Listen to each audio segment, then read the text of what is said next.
네, 안녕하세요. 예스맨입니다. 여러분들의 구독과 좋아요로 이 채널이 유지되고 있습니다. 네, 영상 속도는 1.5배를 추천드리는 바이고요. 네, 이번에도 어떠한 소식이 나왔는지 같이 한번 내용을 보도록 하겠습니다. 네, 바이든 대통령이 부채 상한 인상에 대한 의회가 빠른 시일 내로 표결을 진행할 것으로 보여진다라는 내용이 나왔는데요. 네, 이 시한은 7월 31일까지이며 8월 1일에 부채 한도 상향 혹은 적용을 유예하지 않을 경우 디폴트 사태가 발생할 수 있다라는 내용이 나오기도 했습니다. 그러니 7월 달에 있는 악재는 상당히 끝 부분에도 좀 많이 있다라는 걸 좀 알고 계셨으면 좋겠고요. 그 다음에도 제닛 앨런 재무장관도 디폴트가 발생할 경우 금융위기가 발생할 수 있다며 의회 부채 한도 상향을 촉구한 바가 있습니다.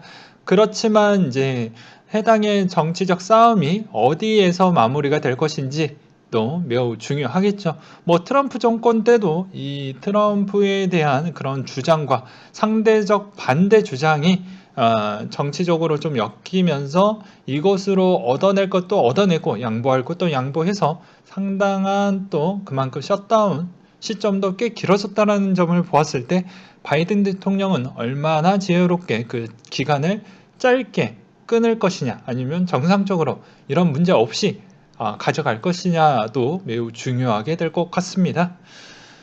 그래서 이런 시점을 보게 되면 아무래도 테이퍼링 속도 대비를 좀 더 강하게 가져가기는 좀 어렵지 않을까라는 그런 측면도 좀 깔아져 있겠죠. 이게 만약에 좀 더 질질 끌고 간다라는 말입니다.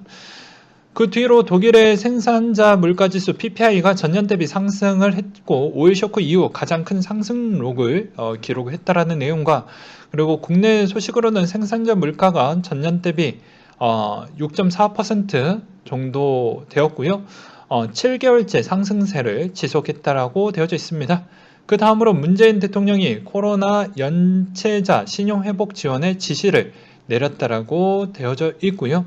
뭐 OECD 기준에서 25%, 즉 대한민국의 4분의 1 정도의 자영업자 비중이 그만큼 높기 때문에 당연히 해당의 신용 불량자가 많으면 당연히 생산자 활동 부분에 대해서도 문제가 될 수가 있기 때문에 적절한 조치를 좀 보여주려고 하는 모습을 보이는 것 같고요.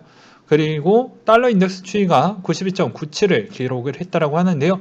미 증시 급락으로 저가 매수세에 유입이 되며 증시가 상승 마감했으나 이번 델타 변이 확산에 따른 경기 둔화 우려로 안전자산에 대한 수요가 발생했으며 그 뒤로 유가 추이를 보게 되면 배럴당 62달러 선에 마감을 했다고 합니다. 델타 변이 확산에 따른 경제활동 정상화 지연으로 원유 수요 감소 우려가 부각이 되었으나 전일 급락에 따른 반발 매수세 유입으로 반응을 했다고 하네요.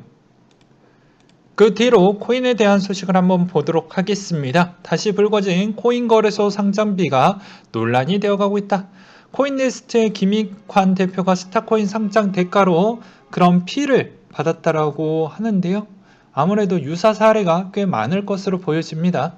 그 다음으로 세계 최대 코인 거래소 바이낸스 한국인이 막을 수 있을 것인가?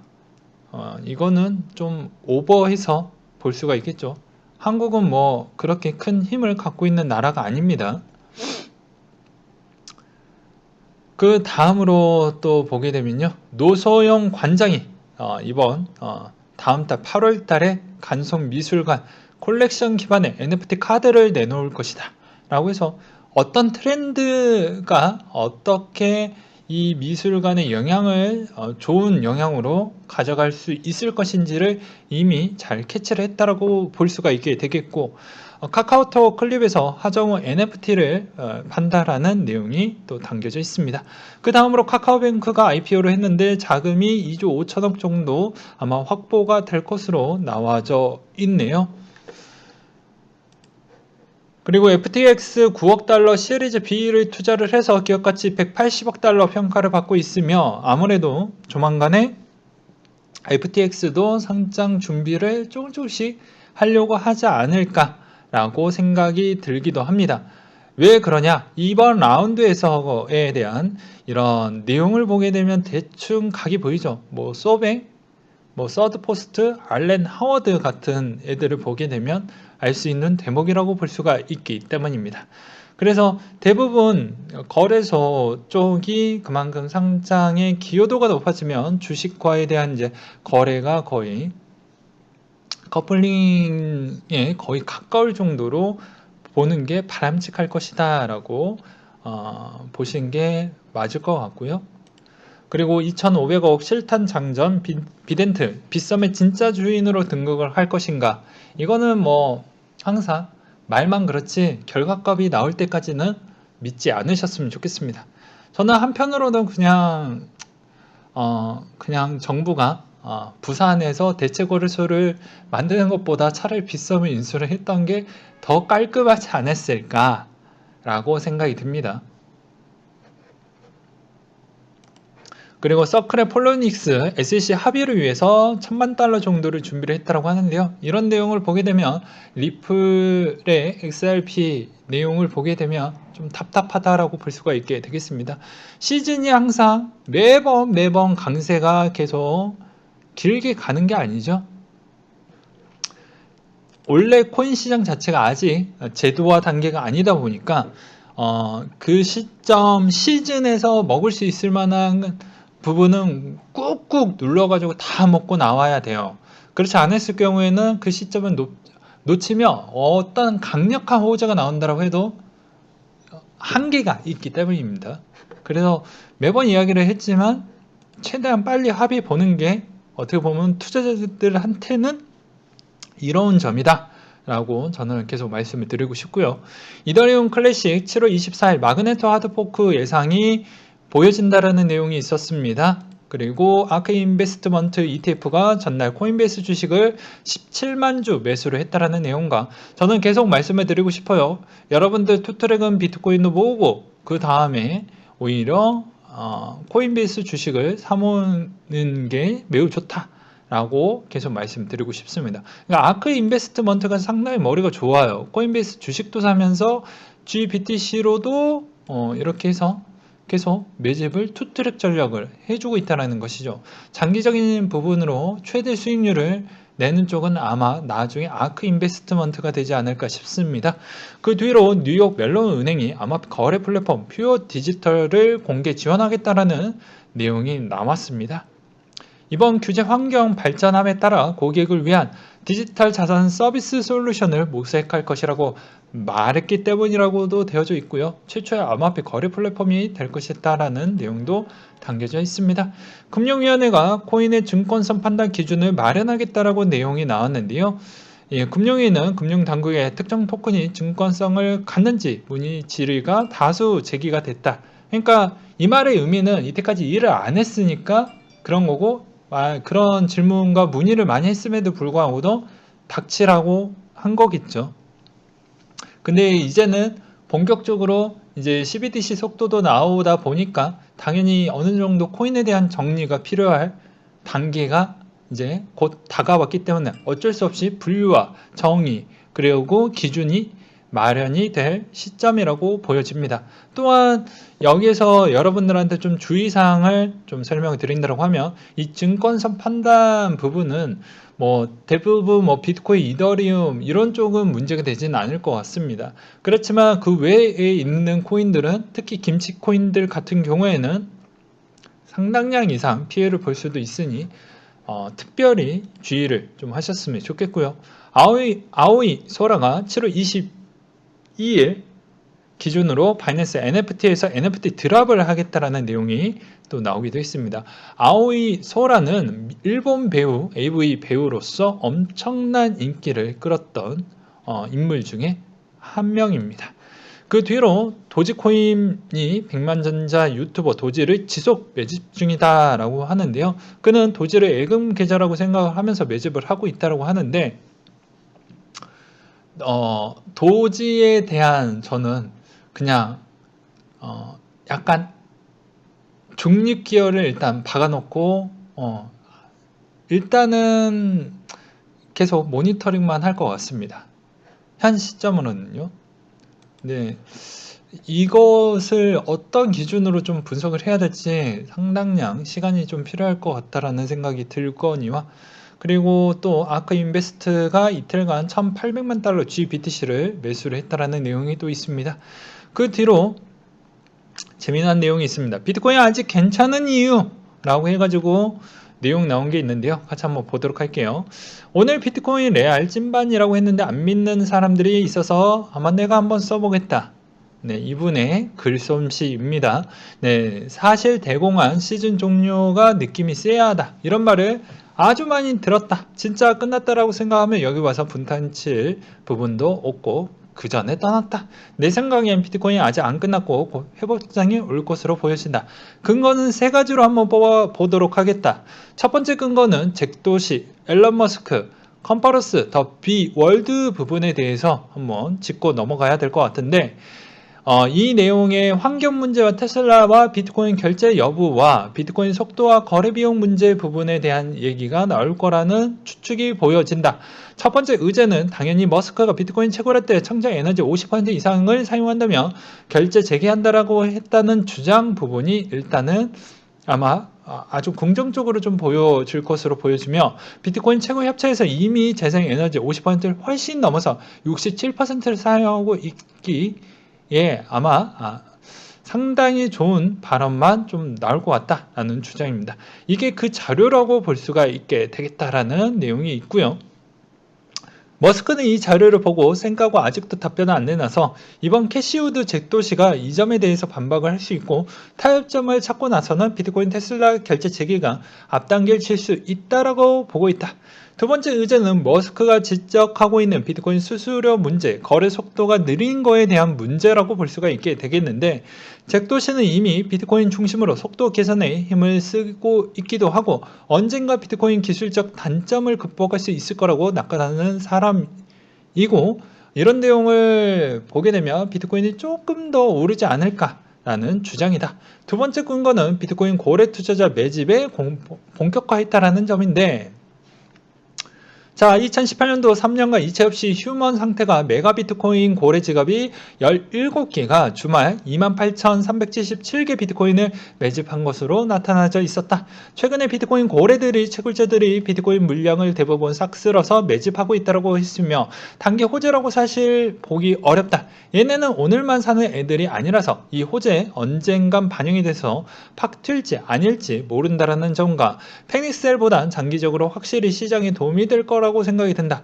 고래들도 그렇고 비트코인 가격이 떨어지는 족족 기관들이 매수를 계속하고 있다라고 한다라는 점을 긍정적으로 보고 있으며, 세 번째 근거로는 비트코인 중국풀의 해시레이트의 상승이라고 볼 수가 있겠다. 보게 되면 그만큼 중국의 채굴 이슈 부분이 상당량으로 미칠 영향이 꽤 컸었고 그 약세가 어느 정도 기여를 했다라고 보는데, 쉽게 말하면 비트코인 채굴 난이도라고 볼 수가 있게 되겠다.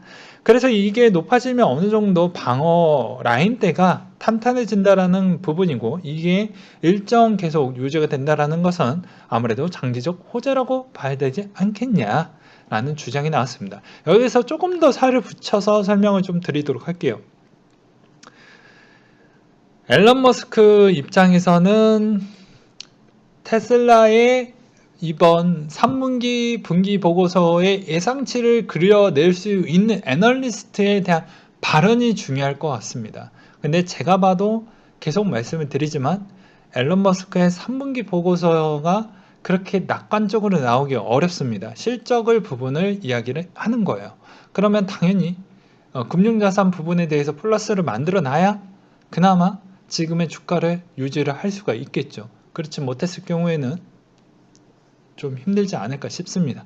그러면 제가 머스크 입장으로 본다고 하면 주주가치 재고성으로 인해서라도 최대한 좀 버텨낼 만한 어그로나 무슨 소스가 나와줘야 되는데 쉽지가 않기 때문에 비트코인을 어떻게 해서든 좀 모양을 만들어내려고 하지 않을까.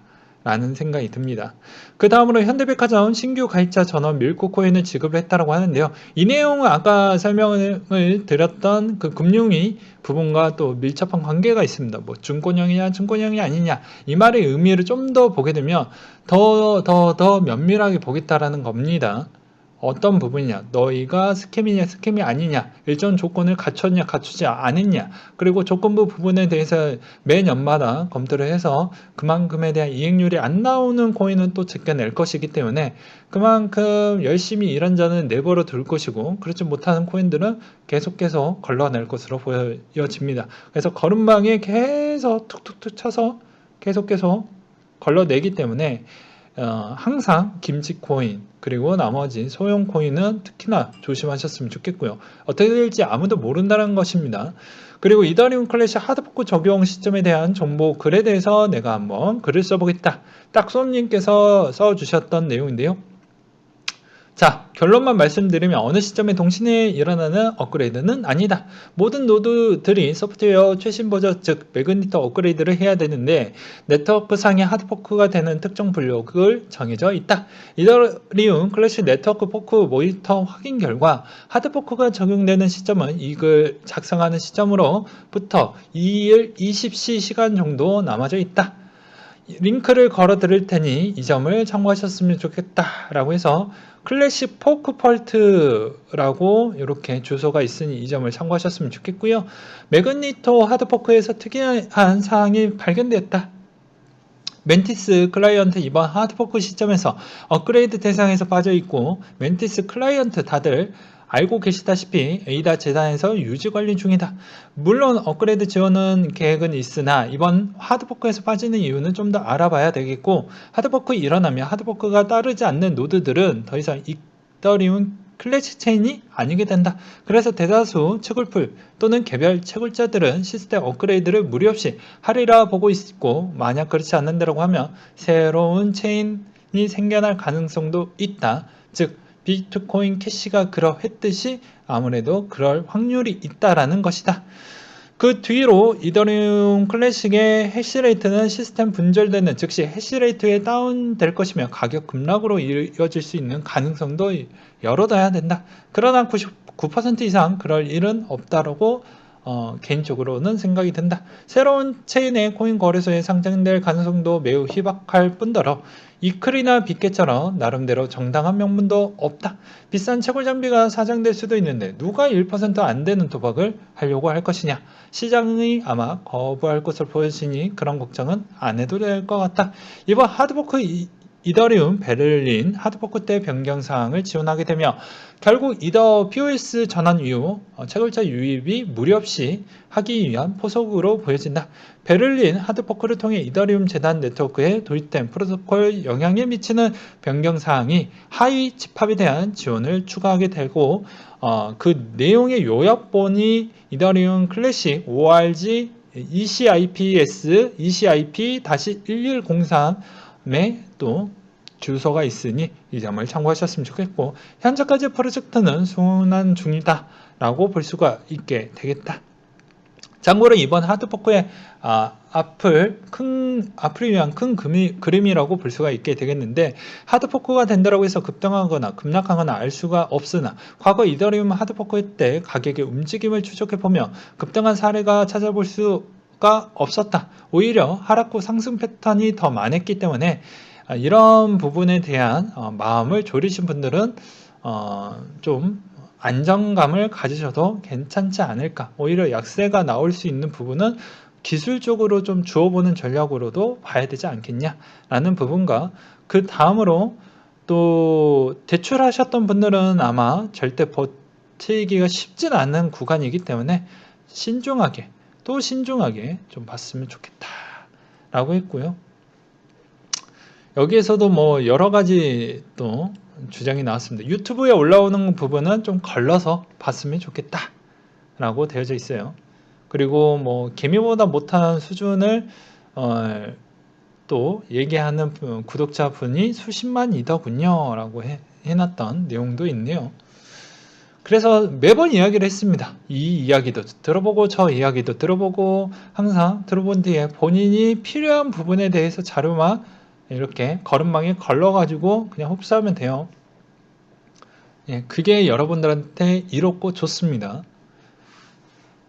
그리고 그게 여러분들이 나중에 성장의 발판에 좀 도움이 많이 될 거예요.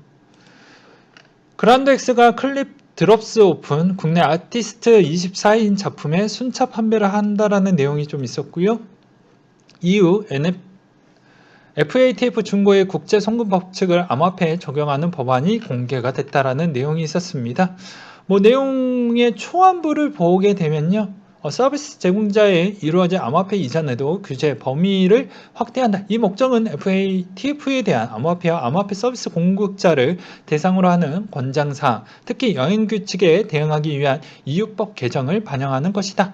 초안을 보게 되면 서비스 제공자 부분에 대한 트랜잭션에 약 1000유로 정도, 한국 돈으로 135만원을 넘겼을 경우 송금자, 수금자 다 정보를 공유할 필요성이 있겠고 투명성으로 관리할 필요성이 있을 것 같다. 그 뒤에 이후에 AML, CFT 부분에 대한 규칙 범위가 이번에 얄짤이 없기 때문에 웬만하면 룰이 완전히 적용이 된다라고 보면 되겠다. 그렇기 때문에 이제 지갑에 대한 익명성을 없애는 것이 이번 초안에 대한 내용인 것이며 규제 체제로 구축을 하면서 기업의 경제적, 시간적 비용을 강요하는 것도 좀 지적이 되어 가고 있는데 이것도 뭐 어느 정도 이 생태계에 대한 최소 경비라고 그냥 보는 게 바람직할 것 같습니다. 근데 이렇게 나왔던 거는 여기서도 알 수 있는 대목이 야 이제 우리 양보하는 거 없다. 더 이상 유예 없다. 라는 걸 여기에서도 볼 수가 있겠죠. 그게 상당히 중요한 부분이라고 보시면 될 것 같습니다. 자, 7월 달이 이제 거의 끝나가는 시점이라고 볼 수가 있겠죠. 무난하게 갈 것 같은 7월 달이 영 성과가 별로 그랬습니다. 매번 이야기를 했지만 6, 7, 8 부분에 있어서 저는 6월달 매수 6월 25일자 기준으로 매수가 진행이 됐었고 이제 8월달에 한번 매수를 할 시점이 이제 곧 오고 있습니다. 예정대로 8월달 부분에 이제 진행이 될 건데 자 한번 같이 한번 보도록 할까요? 6월 25일을 보도록 하겠습니다. 이때쯤이네요. 네, 이때쯤입니다. 그래서 지금에 있는 시점에서는 제가 샀던 가격대는 거의 제로 수준이다. 본전치기는 하고 있다. 추가 매수했던 건 지금 본전치기를 하고 있는 실정이네요. 어떻게 보면 되게 재밌죠? 그래서 7월 달은 거의 다 끝나고 8월 달에 이제 매집하는 포인트는 아무래도 아무래도 초보다는 중순 정도 때 아마 매집을 할 생각을 갖고는 있습니다. 네, 중순 때 될 것 같은데 또 그때 되어가야지 알겠죠. 저도. 근데 8월 중에는 또 추가 매수를 한번 하고 그 뒤부터는 매수할 생각은 없다라고 이야기를 했습니다. 변동사항이 있으면 미리 뭐 커뮤니티나 아니면 해당에 있는 방송에 설명을 드리도록 하겠으니 이 점을 참고하셨으면 좋겠습니다. 앞서 8월 달에 반등이 나온다라고 해도 그렇게 강력할지 아닐지는 모르겠지만 8월 달까지에는 어느 정도 반등과 약세가 계속 교차될 것으로 저는 생각을 하고 있습니다. 그리고 오히려 하락기 패턴이 좀 더 일찍 왔기 때문에 저는 좀 더 땡겨서 9월 달부터 해서 빠르면 9월 달, 늦어지면 10월 달부터 12월 달 때까지는 좀 긍정적으로 바라보고 있는 시장인데 일단 8월 달에 나오는 여러 가지에 대한 중요 지표, 중요 내용들이 아주 가득 차져 있기 때문에 그것 또한 보고 시황은 시황 따로 그리고 차트는 차트 따로 저의 종합적인 결정과 판단 부분을 모아서 8월 달에 저의 개인적인 생각 부분과 하반기 전략 부분에 대해서도 좀 설명을 하도록 하겠습니다. 이미 어느 정도 50% 정도 때까지는 머릿속에 정리가 좀 되었는데 그래도 좀 더 해당이 있는 내용들을 하나 더 짚고 신중하게 한번 접근을 해보려고 합니다. 네, 이상으로 마치도록 할게요.